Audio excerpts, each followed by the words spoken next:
ఈరోజు భారత్ టాప్ 5 వార్తలు మార్చి 16, 2026.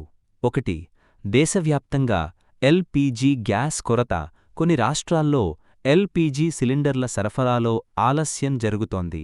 గ్యాస్ ఏజెన్సీల వద్ద సిలిండర్ల కోసం పెద్ద క్యూలు కనిపిస్తున్నాయి. 2. ఎల్పీజీ సమస్యపై కేంద్రాన్ని కోరిన కర్ణాటక సీఎం. కర్ణాటక ముఖ్యమంత్రి సిద్ధరామయ్య ఎల్పీజీ కొరత సమస్యను త్వరగా పరిష్కరించాలని కేంద్ర ప్రభుత్వాన్ని కోరారు. 3. ఎల్పీజీ సిలిండర్ ధరలపై అప్డేట్. దేశంలోని కొన్ని నగరాల్లో ఎల్పీజీ సిలిండర్ ధరలు పెరిగాయి. ఢిల్లీలో 14.2 కిలోల సిలిండర్ ధర సుమారు రూ. 913గా ఉంది. 4. పార్లమెంట్లో వేడెక్కిన చర్చలు. ప్రభుత్వం మరియు ప్రతిపక్షాల మధ్య వివిధ అంశాలపై పార్లమెంట్లో తీవ్ర వాదనలు జరిగాయి. 5. రాజ్యసభ ఎన్నికలపై రాజకీయ దృష్టి. కొన్ని రాష్ట్రాల్లో జరగనున్న రాజ్యసభ ఎన్నికలపై రాజకీయ పార్టీలు తీవ్ర